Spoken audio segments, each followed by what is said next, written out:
warahmatullahi wabarakatuh. Bismillahirrahmanirrahim.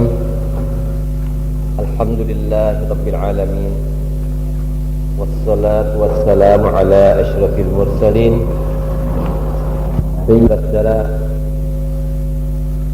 Hari ini pengajian kita sudah sampai membicarakan tentang kepercayaan kita, iman kepada kita.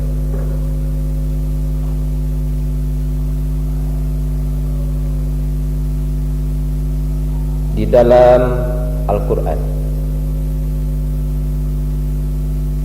ada 3 ayat yang menerangkan nisbah daripada wahyu Allah Subhanahu wa ta'ala. Di dalam surah Al-Buruj Allah berfirman, bal huwa Qur'anum majid fi lauhim mahfuz.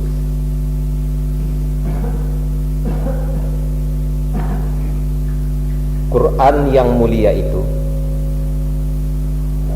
adalah diturunkan Tuhan pada lauh mahfuz.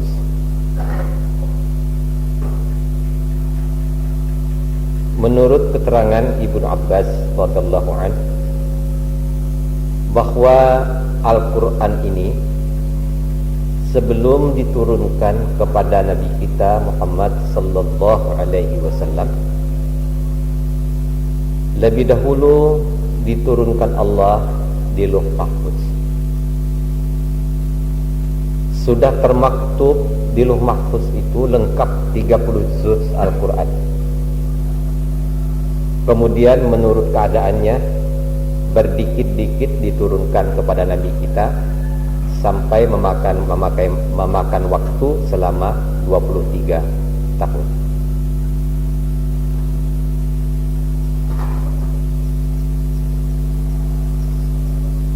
Jadi nisbah ini ialah nisbah daripada Allah, dari kalamullah,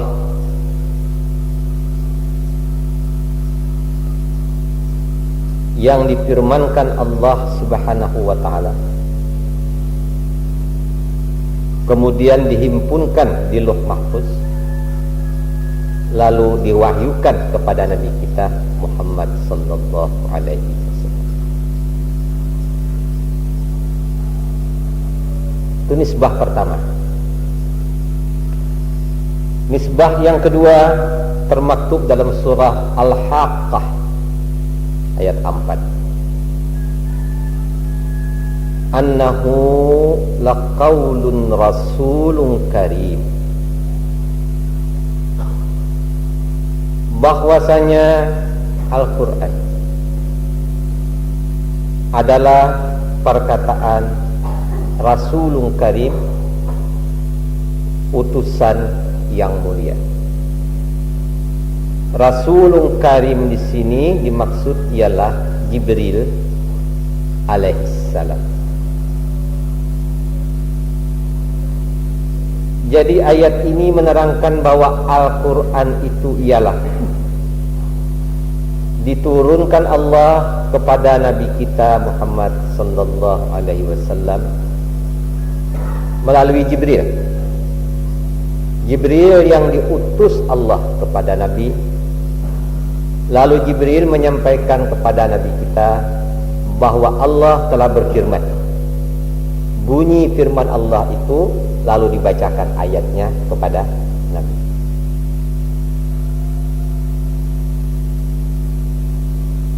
Jadi Nabi langsung mendengar dari Jibril, annahu laqaulun rasulun karim. Sesungguhnya Al-Quran itu perkataan utusan yang mulia. Jibril menyampaikan kepada Nabi.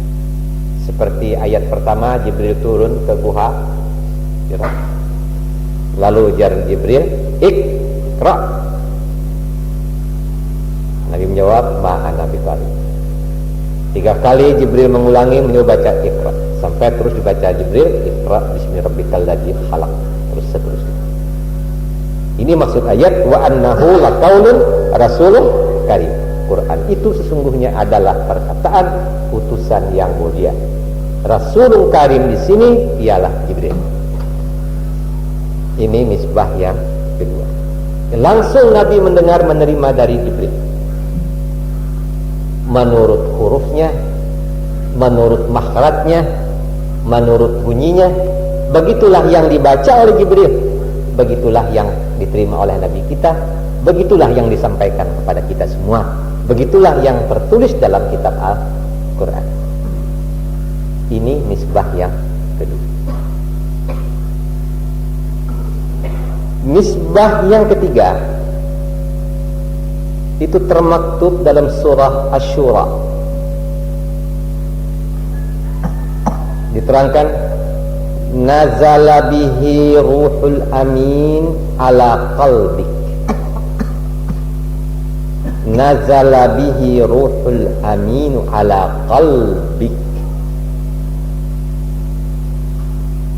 Turun dengan dia Al-Quran itu ruhul amin. Itu artinya ruhul amin di sini pun namanya Jibril. Ala qalbik, langsung ke dalam hatimu.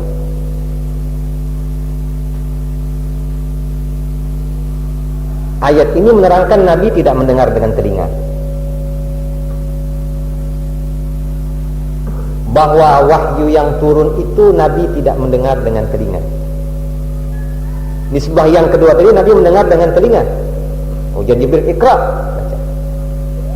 Ujian Jibril telah turun ayat Quran, Allah berfirman kepadamu ini bunyinya, langsung mendengar dengan telinga. Nisbah yang ketiga nazala bihi ruhul amin ala qalbi. Turun dengan dia Al-Quran itu ruhul amin Jibril ala qalbi, langsung ke dalam hatimu. Langsung saja terasa dalam hati Nabi bunyi firman Allah itu, lalu disampaikan oleh Nabi kepada sahabatnya. Nisbah yang ketiga ini bahwa lafaz Al-Quran itu dari lidah Rasulullah sallallahu alaihi wasallam. Tiga nisbah yang dinisbahkan Allah dalam Al-Quran mengenai wahyunya. Pertama, langsung dari Allah, diturunkan ke Lauh Mahfuz. Kedua, disampaikan Jibril kepada Nabi, didengar Nabi dengan telinga. Jadi lafaznya itu lafaz Jibril. Ketiga, turun langsung dibawa oleh Jibril, tapi tidak diucapkan oleh Jibril dengan perkataan, langsung masuk ke dalam hati Rasulullah.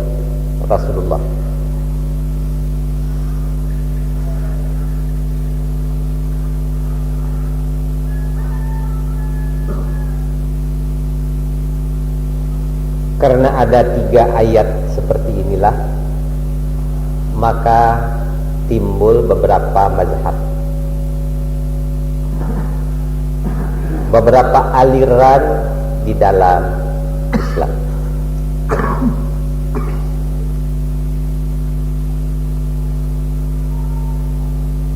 Berdasar kepada ini, kaum Mu'tazilah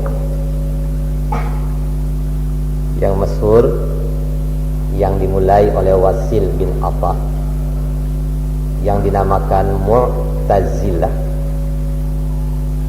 menetapkan suatu pendapat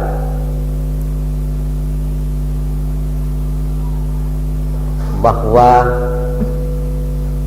Al-Quran, ayat Al-Quran itu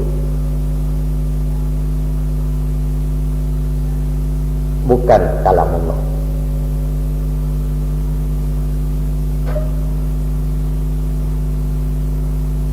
Dia adalah perkataan Jibril. Dia adalah perkataan Nabi Muhammad sallallahu alaihi wasallam.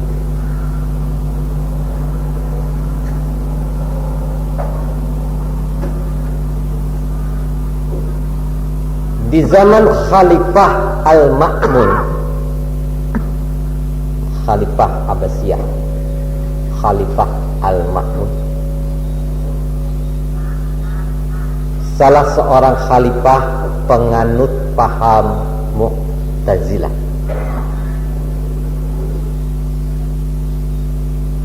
Memaksakan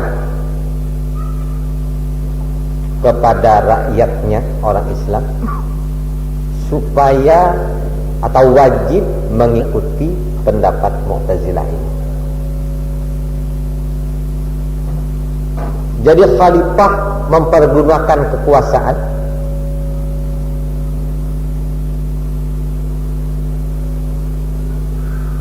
memaksa kaum muslimin dengan istilah diwajibkan berpendapat seperti pendapat Mu'tazilah ini. Apa maksudnya?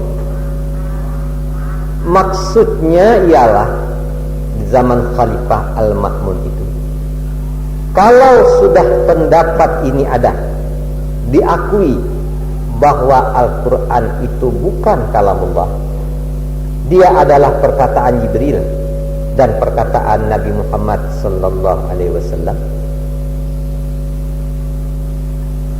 maka tidak ada halanganlah dia dirubah, asal maksudnya sama, asal tujuannya sama. Di sini ada kepentingan politik daripada khilafah Abbasiyah di zaman Khalifah Al-Ma'mun. Di dalam tarikh kita membaca sejarah, banyak orang-orang besar yang menjadi korban, yang mempertahankan pendiriannya dan tidak mau menerima pendapat daripada Mu'tazilah yang dinyatakan sebagai paham negara di waktu itu. Jadi artinya negara sudah campur tangan kepada paham agama.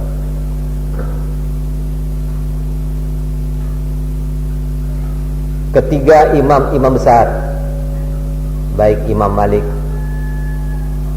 baik Imam Ahmad bin Hanbal, baik Imam Syafi'i, semuanya menjadi korban. Semuanya masuk penjara, dipenjarakan oleh khalifah karena tidak mau menerima pendapat.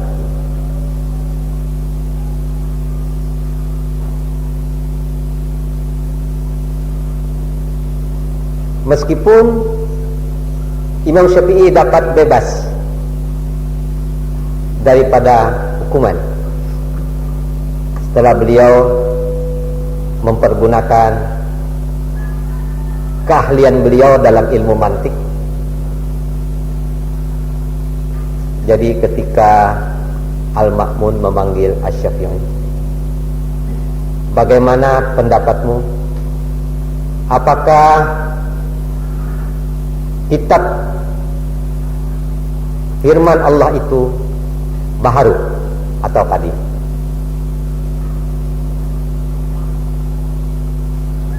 Lalu Imam Syafi'i mengangkat tangannya, lalu ujar beliau, Taurat, Injil, Zabur, Quran, yang 4 ini baharu.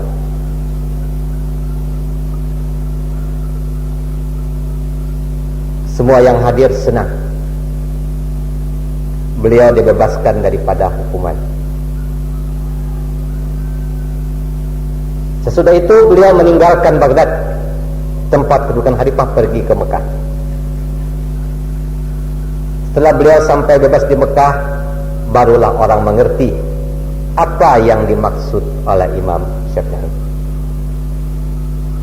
Jadi ketika beliau mengatakan Injil, Taurat, Zabur, Quran, yang 4 ini baharu, maksud beliau yang 4 ini ialah jari yang 4 ini baharu. Bukanlah kitab itu yang baharu, jari yang 4 ini baharu, telunjuk yang 4 ini baharu. Bukan kitab itu yang baharu, bukan kitab itu hadis. Dari sinilah mulai lahirnya ilmu mantik. Dari sinilah pula mulai lahirnya ilmu kalam. Dengan demikian mulailah timbul suatu pendapat di dalam ilmu kalam, dalam bahasa kita berpintar-pintaran berhujah, main takwil.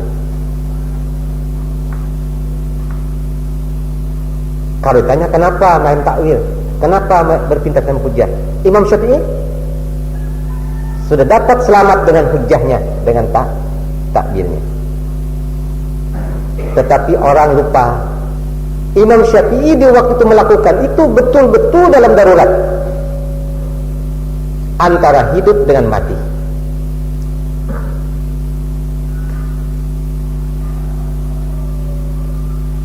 Jadi apa al-waqi'ul hal, keadaan di waktu itu dilupakan orang. Apakah Imam Syafi'i di waktu itu melakukan hujjah di hadapan makmun dengan cara mantik? Pada waktu itu dalam betul-betul di dalam keadaan darurat.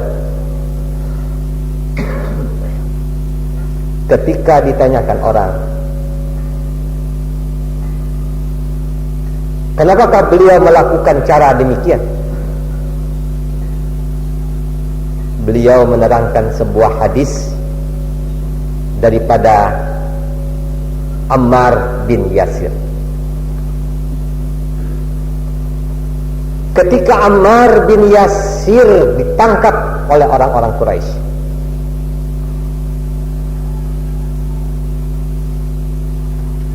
ayahnya Yasir sudah dibunuh,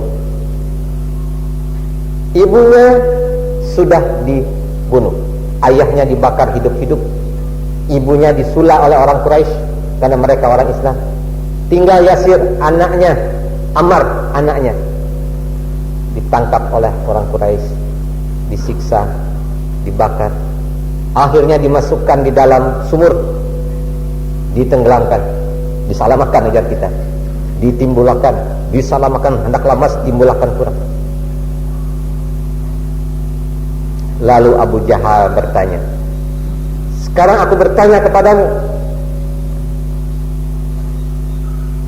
bukankah Muhammad itu membawa agama menurut pikirannya sendiri?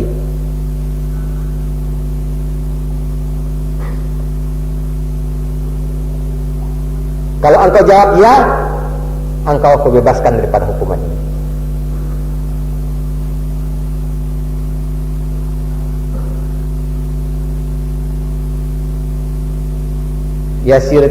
Ammar tidak menjawab ya. Dia dikatakan, bukankah Muhammad membawa agama ini menurut pikirannya sendiri? Ammar mengangguk, artinya tanda setuju, dia dibebaskan daripada hukumannya. Kemudian dia datang ke sisi Rasulullah sambil menangis. Ya Rasulullah, hamba telah binasa. Hamba telah binasa, terus hamba telah binasa ya Rasulullah, sambil menangis, terus menangis. Kenapa engkau, Ammar? Ammar bercerita tentang keadaan dirinya. Dia ditanyai begitu oleh orang Quraisy. Dijawabnya dengan mengangguk, mau menganggukkan kepala, dia bisa selamat.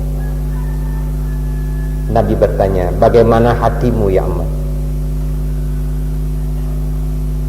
Ammar menjawab, hatiku ya Rasulullah tidak bergeser seujung jarum pun, tidak bergeser.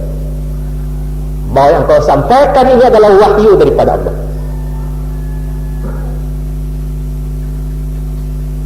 Nabi menjawab, engkau seorang mukmin yang diampuni Allah Subhanahu wa ta'ala.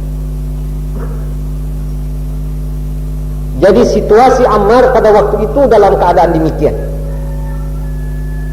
Berdasar kepada hadis Ammar inilah, kata Imam Syafi'i, menjawab pertanyaan Al-Ma'mun dengan cara dialektik, dengan cara mantik demikian itu.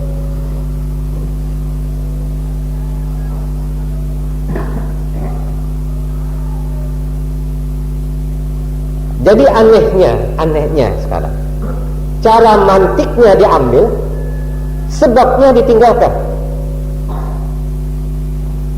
Anehnya sekarang ini kalau kita berbicara tentang ilmu tauhid usuluddin, kita bicara cara mantiki. Padahal situasinya tidak darurat, tidak apa-apa, ranai-ranai dilanggar, ranai-ranai di masjid, ranai-ranai di kampung.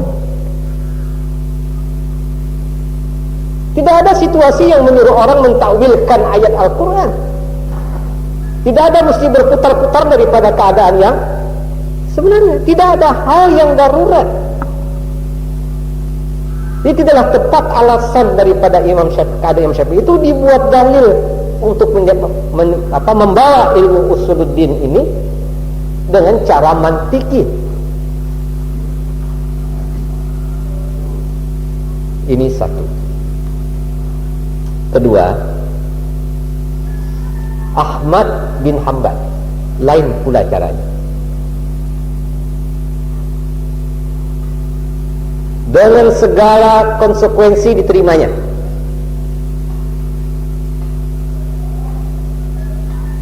Ketika ditanyakan apakah Al-Quran itu baharu atau qadim, Ahmad mengatakan Al-Quran itu adalah wahyu Allah. Dia adalah kalamullah. Kalam itu adalah sifat Allah. Sifat Allah adalah qadim. Barang siapa mengatakan baharu, kafirlah dia. Sekali ditanyakan, begitu jawabnya. Dua kali ditanyakan, begitu jawabnya. Tiga kali ditanyakan, begitu jawabnya. Dimasukkan penjara. 6 bulan dikeluarkan lagi. Tanya lagi, tetap begitu, dipukul 100 kali.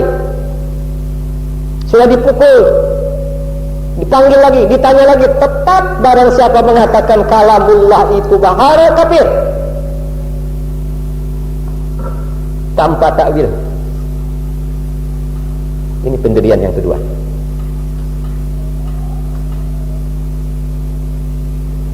Dia tidak berubah. Dia tidak menjalankan takwil. Dia tidak menjalankan qiyas. Dia tidak menghitung hukum situasi darurat. Menurut Ahmad bin Hanbal, bahwa yang darurat, yang halal menjadi, yang haram boleh menjadi halal dalam keadaan darurat hanya dalam ilmu fikih, tidak ada dalam ilmu akidah.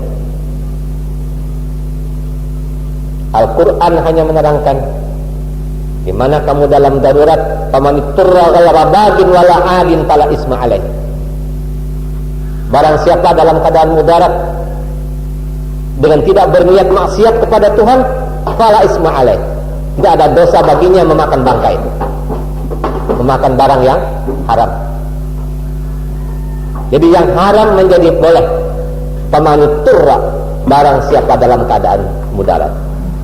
Tapi dalam keadaan mudarat itu ghayra baghin wala adin, tidak ada niat di dalam hati sedikit jua pun untuk maksiat kepada Tuhan. Andai kata orang yang sedang kelaparan, kalau tidak makan menjadi mudarat, maka halallah babi baginya. Andai kata satu-satu makanan hanya babi di waktu itu. Tapi syaratnya ghayra baghin wala adin, tidak ada sedikit pun dalam hati untuk melanggar perintah Tuhan. Dia tetap haram. Jadi kata Imam Ahmad bin Hanbal, boleh darurat demikian itu dalam masalah hukum fikih. Dalam masalah akidah, i'tiqad, iman tidak ada. Karena itu beliau menerima segala risiko sampai beliau mati dalam penjara.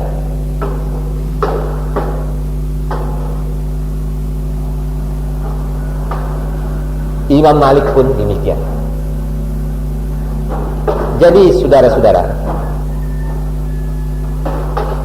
sebab itulah maka lahirlah satu pendapat sebagai imbangan kepada pendapat Khalifah Al-Ma'mun itu.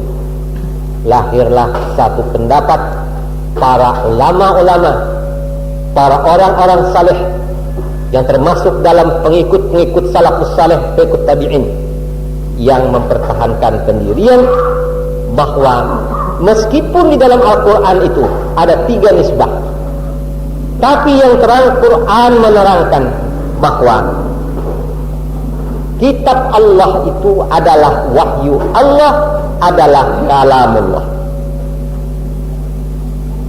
Inna nahnu nazzalna dzikra wa inna lahu lahafizun.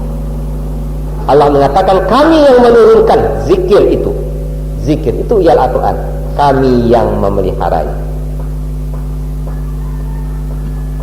Kemudian di dalam ayat yang lain diterangkan, wa ma yantiqu 'anil hawa in huwa illa wahyu yuha. Apa yang dikatakan oleh Muhammad itu bukan kehendaknya sendiri, tetapi semuanya itu adalah wahyu yang diwahyukan kepada Nabi Muhammad sallallahu alaihi wasallam. Ayat lain, sanuqri'uka fala tansa illa masya. Akan kami bacakan kepadamu, Allah. Kami itu Allah. Akan kami bacakan kepadamu, hai Muhammad. Jangan engkau lupa.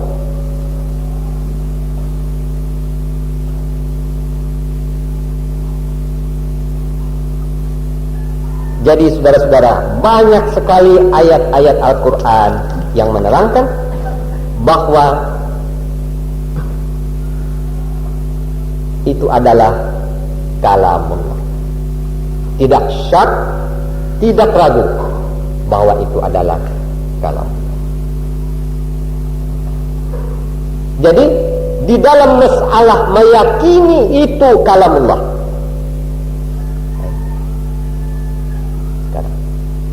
disinilah kita bertemu kepada yang dinamakan hakul yakin. Kalau masalah lain, hakul yakin hanya ada di akhirat. Tapi di dalam masalah meyakini Al-Quranul Karim itu kalamullah, kita baca, kita dengar, kita ta'ajubi, kita kagumi isinya, kita yakini kebenarannya. Tiap-tiap ayat itu menunjukkan kepada kita bahwa tidak syak lagi ini adalah kalamullah. Apabila sudah sampai demikian itu, itulah yang tersebut dalam surah Al-Haqqah ayat 51, wa innahu lahaqqul yakin. Bahwasanya meyakini Al-Quran itu kalamullah, maka itu adalah hakul yakin. Kenapa hakul yakin? Karena kalamullah itu kita dengar. Karena kalamullah itu sudah kita baca, sudah kita rasakan, sudah kita nikmati kebenarannya isi kalamullah itu. Nah, dalam masalah meyakini Al-Quran itu kalamullah, maka itu adalah wa innahu lahaqqul yakin. Maka sesungguhnya dia adalah hakul yakin.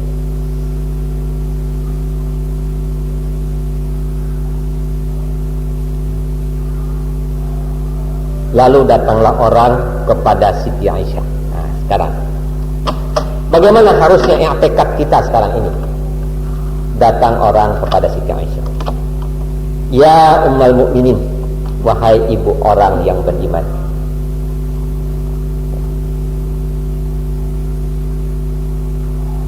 apakah yang kami dengar itu kalamullah? Siti Aisyah menjawab, kalamullah itu tidak bersuara. Apa yang kamu dengar itu adalah suara manusia. Kita dengar si Fulan membaca Quran, kita dengar Ghazali Rahman membaca Quran, kita dengar Kari-Kari membaca Quran, didengar saya membaca Quran. Itu perkataan manusia.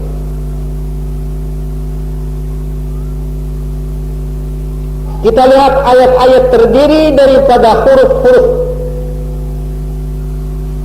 Kalamullah tidak berhuruf.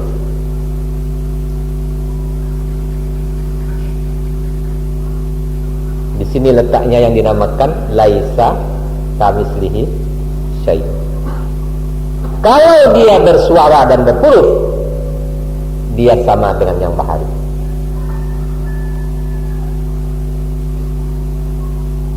Lalu apa kata Aisyah? Ketahuilah, di dalam yang kamu baca, di dalam yang kamu dengar, di situ ada kalamullah. Terang itu.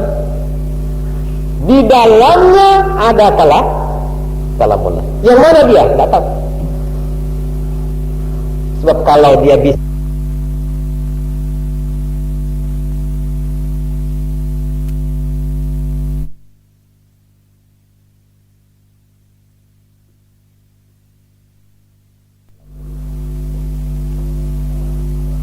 jadi dalam masalah ini, dalam masalah seperti inilah yang dinamakan mahdoh. Mahdoh artinya tidak boleh lagi akal mau cari-cari lebih jauh.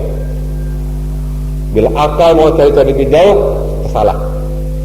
Sebab dia tidak jangkauan akal manusia. Karena dia kalamullah. Allah menerangkan sebagaimana 3 nisbah tadi, dia adalah diturunkan di Lauh Mahfuz, dia disampaikan oleh Jibril dengan oleh Nabi, ataupun dia langsung ke dalam hati Rasulullah. Sekarang disampaikan oleh Rasulullah kepada kita, begitulah bunyinya. Yang terang, Allah menerangkan kepada kita bahwa Al-Quran diturunkan dalam bahasa Arab. Inna anzalnahu Arabiyan la'allakum ta'qilun. Kami turunkan dia dalam bahasa Arab. Karena Nabi orang Arab dan Nabi orang Quraisy, maka bahasanya pun bahasa Arab, bukan bahasa orang Hadramaut, bukan bahasa orang Mesir, bukan bahasa orang Yaman, tapi bahasa Arab Quraisy. Jadi Arabian di situ, Arabnya Arab yang Rasulullah sendiri adalah Arab Quraisy. Cuma itu yang kita ketahui. Bagaimana hakikatnya jangan dicari. Bagaimana mahiyahnya jangan dicari. Apakah begitu bunyinya, berhuruf, bersuara? Jangan dicari. Tapi ini kitab Al-Quran yang disampaikan kepada kita. Di dalamnya ada kalamullah. Itulah bunyinya yang disampaikan oleh Nabi Muhammad SAW.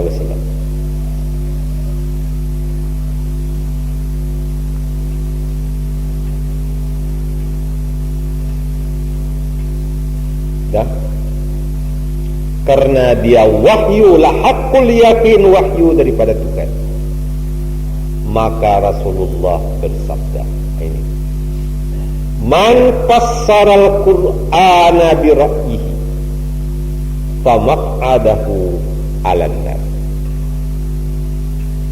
Barang siapa menafsirkan Al-Quran kalamullah itu bi ra'yihi, dengan pendapatnya sendiri, famaq'adahu 'alan nar, maka orang itu kekal dalam api neraka.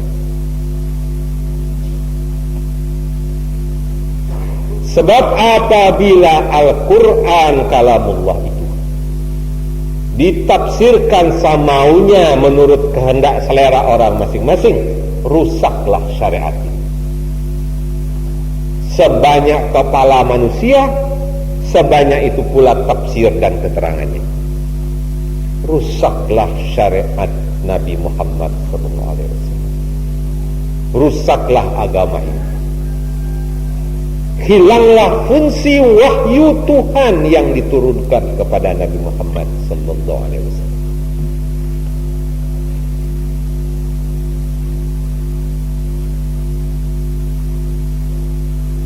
Jadi ada 2 yang paling keras Rasulullah meninggalkan. 1 terhadap Quran, 1 terhadap hadis Rasulullah SAW. Jadi dalam Al-Quran, man fassaral Qur'ana bi ra'yihi famaq'adahu 'alan nar. Barang siapa menafsirkan Al-Quran menurut maunya sendiri, bira'yihi, dengan pendapatnya sendiri, maka orang itu kekal dalam api neraka. Itu satu. Yang kedua, man kadzaba alayya famaq'adahu 'alan nar. Barang siapa yang membuat dusta kepadaku. Arti membuat dusta kepadaku artinya yang tidak hadis dikatakan hadis. Qala Rasulullah SAW, bersabda Rasulullah SAW, man labisal khatim fis shalah fa ajruhu 70 dha'fa. Ujar, barang siapa memakai cincin akik dalam sembahyang, maka sembahyangnya 70 kali lipat pahalanya. Itu yang membuat hadis orang berdagang akik di pasar Yaman.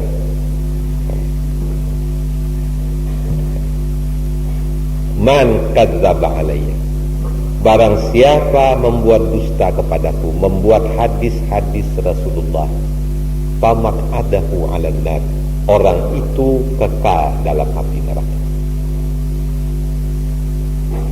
Di dalam Al-Quran yang dikatakan kekal dalam api neraka itu hanya orang-orang kafir dan musyrik. Jadi kalau kita nisbahkan kepada Al-Quran, orang yang fassara Al-Quran bira'yi, menafsirkan Al-Quran menurut maunya sendiri, atau kadzdzaba alayya ya Nabi, membuat dusta kepadaku, samalah dengan orang-orang yang musyrik dan kafir. Ke dalam Al-Quran hanya diterangkan yang khalidina fiha abada, itu hanya orang-orang yang kafir dan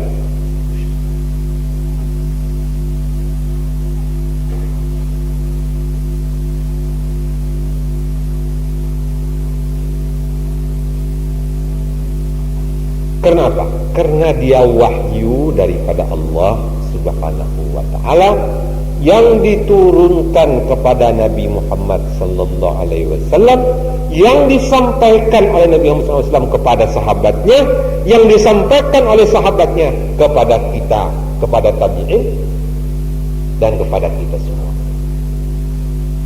Oleh karena itu ada satu prosedur yang wajib diikuti oleh tiap-tiap orang yang beriman. Allah menerangkan, menyampaikan Al-Quran kepada Nabi Muhammad. Hanya Allah lah yang mengetahui apa maksud, apa keterangannya, apa tujuannya ayat itu. Oleh sebab itu, maka sahabat Rasulullah SAW menerangkan bahwa tingkat pertama, tiap-tiap orang harus melihat apakah makna ayat Al-Quran itu, maka harus diartikan dengan Al-Quran juga. Ayat ini dijelaskan oleh ayat yang lain. Ayat ini diterangkan oleh ayat yang lain. Itu namanya tafsir ayat dengan ayat. Kalau ayat lain itu tidak ada, maka Rasulullah menerangkan kepada sahabat-sahabat. Turunlah wahyu Tuhan kepada Nabi.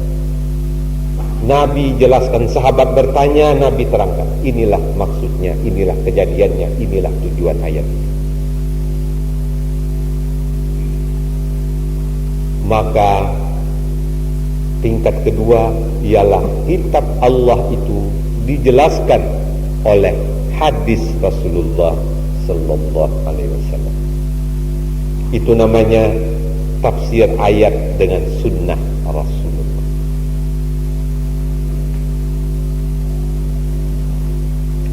Rasulullah menerangkan tafsirnya itu kepada para sahabat. Lalu sahabat-sahabat Nabi bertebaran mengajarkan Al-Quran dengan tafsirnya kepada umat ini. Lalu tingkat ketiga, bahwa ayat Al-Quran itu dijelaskan dengan keterangan-keterangan sahabat Rasulullah sallallahu alaihi wasallam.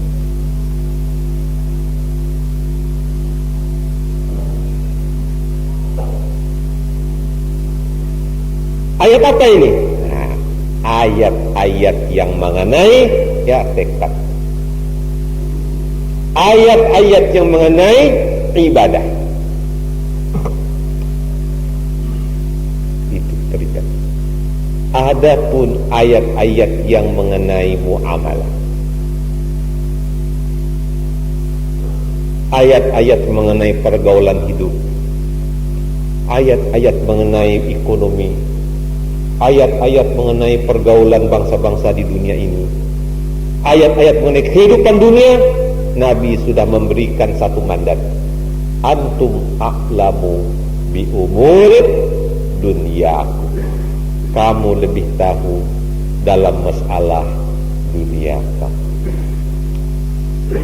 Jadi kalau kita lihat dalam Al-Quran, maka ayat-ayat muamalah, ayat-ayat pergaulan hidup manusia, ayat-ayat mengenai keduniaan itu biasanya sifatnya umum. Tapi ayat-ayat mengenai hukum, ayat-ayat mengenai akidah sifatnya khas. Tepat, ini halal, ini haram, ini wajib percaya, ini iman, ini.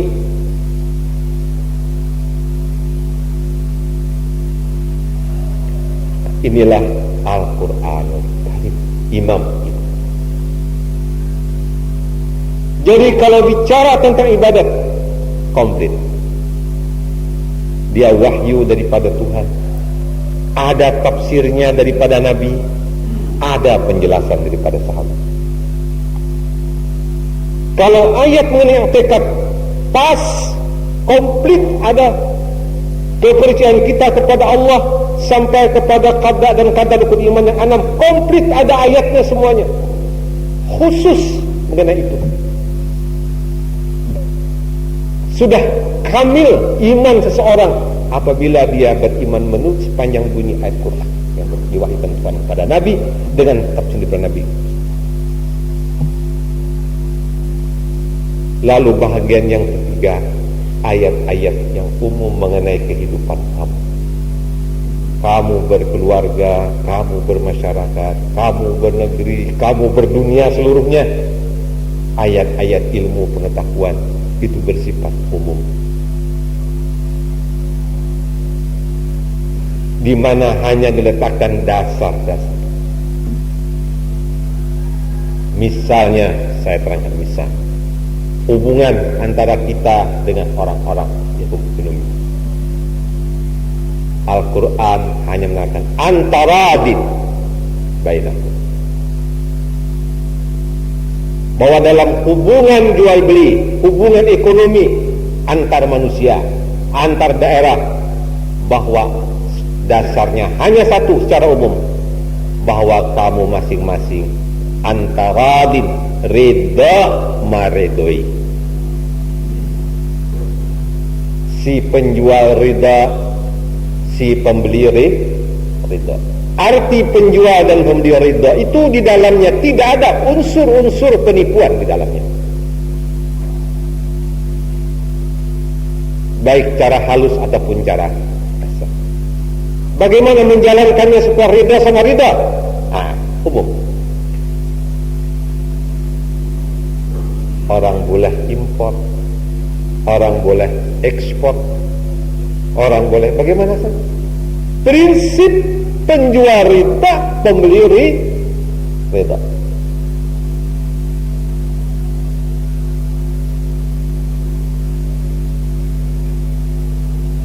Secara umum Quran menerangkan bahwa kamu harus menutup aurat kamu, hai orang Islam. Laki-laki dari lutut sampai ke pusat, perempuan semua badan kecuali muka, tangan, dan kaki. Umum. Bagaimana menutupnya? Apa lawan tapih? Apa lawan selawar? Apa lawan karung? Apa lawan apa? Tidak ada ayat, tidak ada hadis. Pokoknya tutup aurat, tutup. Apa lawan jubah, apa lawan gamis, tidak ada keterangan. Yang pokok tut. Apa potongannya jengki, apa potongannya cutbray? Enggak ada soal. Soalnya tutut aurat tutup.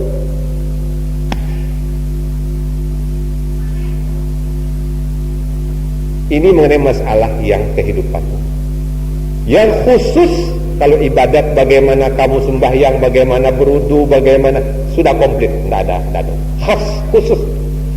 Bagaimana hakikat khusus dalam kehidupan yang lainnya yang lain. Inilah wahyu Tuhan, iman kita kepada Al-Quran. Jadi dia wahyu Allah yang diturunkan kepada Nabi kita Muhammad sallallahu alaihi wasallam. Yang permulaannya terhimpun di Lauh Mahfuz. Diturunkan dengan perantaraan Jibril kepada Nabi kita. Kadang-kadang dengan perkataan Jibril, kadang-kadang langsung ke dalam hati Nabi Muhammad sallallahu alaihi wasallam. Di dalamnya diterangkan, wa innahu lakitabun aziz la ya'tihil batilu min baini yadayhi wala min khalfihi tanzilun min hakimin hamid. Fussilat 41. Wa innahu lakitabun aziz, maka Al-Quran itu adalah kitab yang amat mulia. La ya'tihil batilu min baini yadayhi, tidak terdapat di dalamnya yang batal. Tidak terdapat di dalamnya yang batal. Wala min khalfihi, dan tidak ada terdapat di belakangnya Al-Quran yang batal. Tanzilun min hakimin hamid, dia turun dari Allah yang maha bijaksana dan maha terpuji. Lalu wa annahu kullahu haq, sesungguhnya seluruh isi Al-Quran itu hak. Al ingat, ma nazala ala dhanni, dia tidak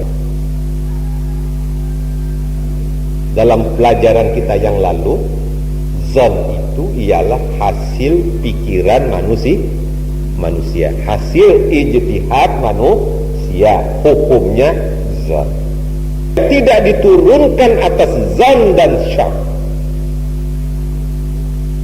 Wa innama nazala alal ilmil yaqin, dia diturunkan atas dasar ilmu yang yakin.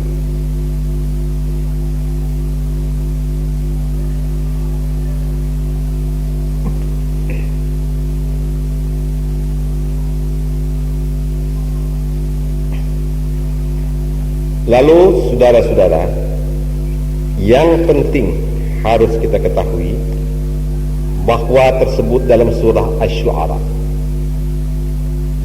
wa ma tanazzalat bihi syayatin wa ma yanbaghi lahum wa ma yastati'un innahum 'anis sam'i lama'zulun. Artinya, wa ma tanazzalat bihi syayatin, tidak diturunkan dengan dia bersama-sama dengan syaitan. Wa ma yanbaghi lahum wa ma yastati'un, syaitan tidak dapat mencapai itu dan dia tidak kuasa. Syaitan tidak tahu apa yang tertulis di Lauh Mahfuz. Syaitan tidak tahu apa yang diturunkan kepada Nabi kita Muhammad SAW.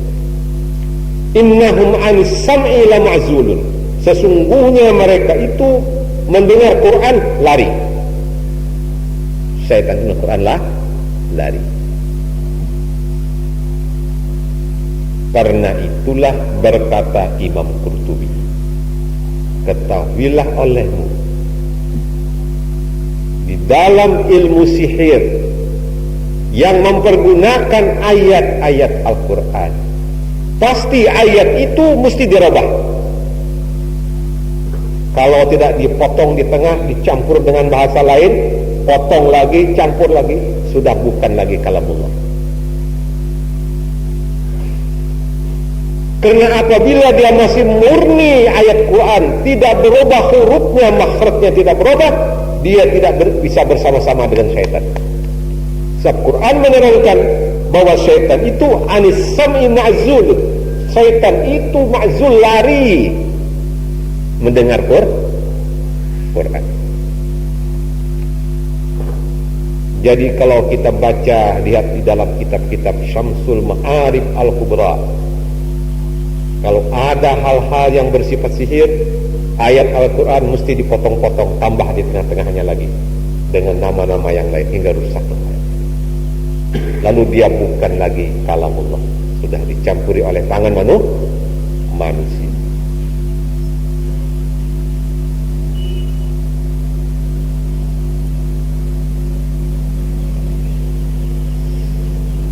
Saudara-saudara, apa tidak boleh kita berdoa dengan ayat Al-Quran?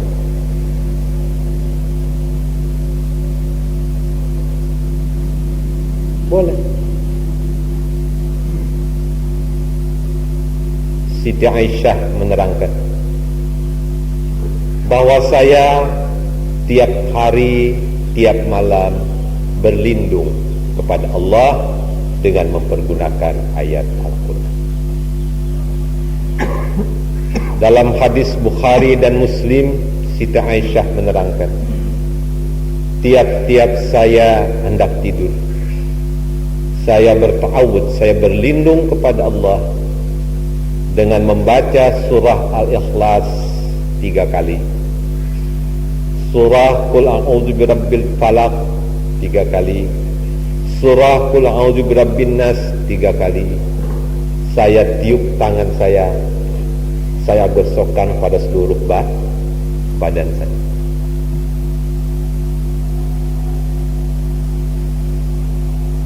Dia murni daripada ayat Al-Quran.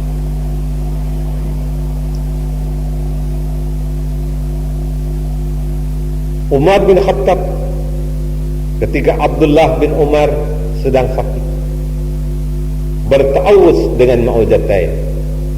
Beliau membacakan 2 ma'uzah, Qul a'udzu birabbil falaq dan Qul a'udzu birabbin nas. Jadi semua itu boleh. Tapi dalam hal seperti ini apa? Ad-du'a'u bi kalamillah. Kita sedang berdoa dengan kalam Allah Subhanahu wa ta'ala. Di dalamnya ada mukjizat. Tapi kita yakin Al-Quran itu turun mengandung mukjizat.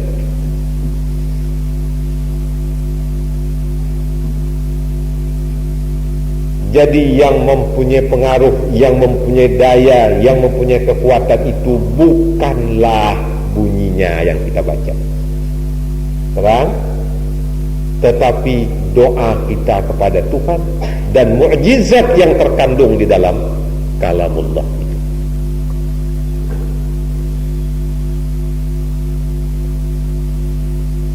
Jadi saudara-saudara, apabila sudah sampai demikian itu pengertian kita tentang iman kita kepada kitab Allah Al-Quranul Karim,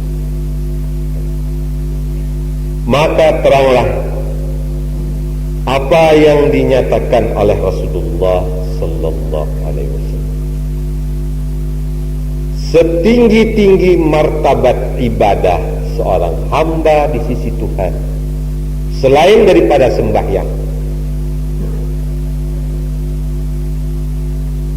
ialah tilawatul Quran, membaca Al-Quran. Tidak ada zikir yang lebih tinggi martabatnya kecuali tilawatul Quran.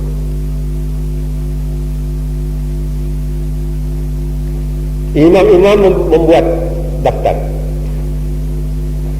Imam Nawawi mengatakan 1 Al-Quran, 2 salawat kepada Nabi, 3 baru zikir yang lain. lain.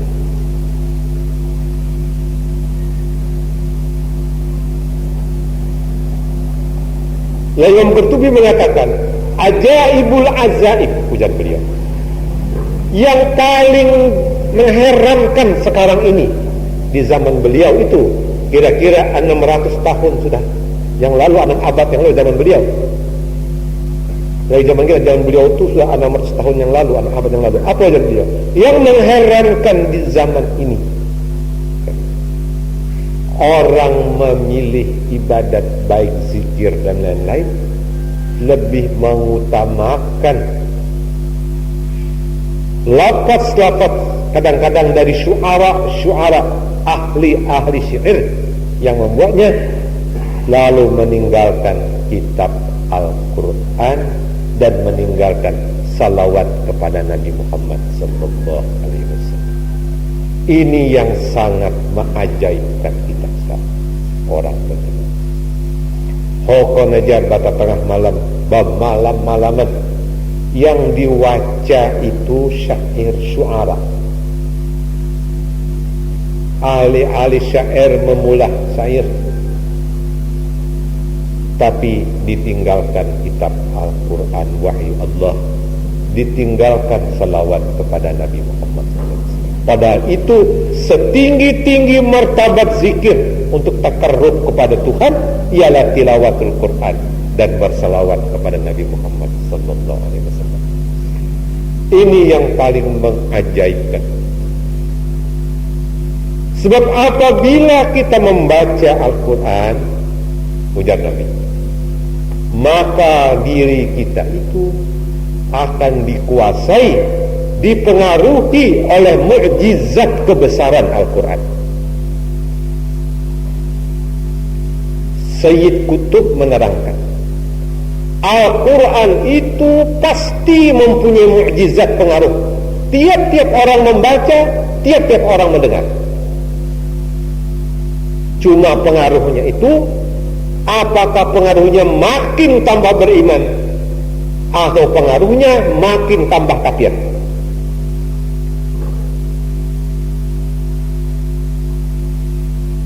Nah, beliau memberi contoh Umar bin Khattab, pengaruhnya mukjizat Al-Quran menjadi orang yang saleh.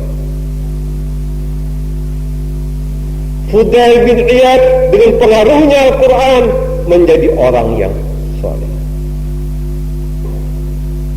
Banyak sahabat-sahabat Nabi yang dahulunya orang-orang jahil, kena pengaruh Al-Quran menjadi orang yang saleh. Mughirah, orang yang paling pintar di zaman Nabi, kena pengaruh Al-Quran, dia bertambah kafir. Dia dengar Nabi membaca Al-Quran, dia terpengaruh, dia ajaib, dia heran, tapi ajaib dan herannya itu menambah kekafirannya, tambah jadi kafir. Jadi dia mesti berpengaruh ke dalam diri manusia dan diri kita. Apabila kita mendengar Al-Quran, satu antara dua, apakah dia bertambah iman kita, bertambah saleh kita, bertambah takarub kita kepada Tuhan, atau bertambah maksiat kita kepada Allah. Yang terang tidak kita pedulikan, kita anggap sepi, jalan aja Al-Quran lalu lalang aja, kita anggap kisah aja kan, sama doa kisah Arfan itu terang, tambahlah maksiat kita kepada Allah kan. Jadi satu dua saja kemungkinan. Kita dengar, kita baca Al-Quran, apakah dia bertambah iman dan takarub kita kepada Tuhan, atau bertambah maksiat kita kepada Allah. Akibatnya cuma dua. Nah, inilah saudara-saudara tentang iman kita kepada wahyu Allah Subhanahu wa ta'ala. Saya gambarkan hari ini secara umum. Mudah-mudahan pada minggu yang datang kita membicarakan secara tafsir. Sebab iman itu iman secara jumlah. Jadi hari ini saya bicara tentang iman kepada Al-Quran secara jumlah. Lalu nanti minggu depan kita bicara secara tafsili, secara terperinci. Bagaimana iman menurut Islam secara tafsil terhadap kitab suci Al-Quranul Karim. Jadi selesailah secara jumlah kita berbicarakan iman kita terhadap kitab Allah Subhanahu wa ta'ala. Semoga Allah berkenan melimpahkan barakah hidayahnya kepada kita semua. Assalamualaikum warahmatullahi wabarakatuh.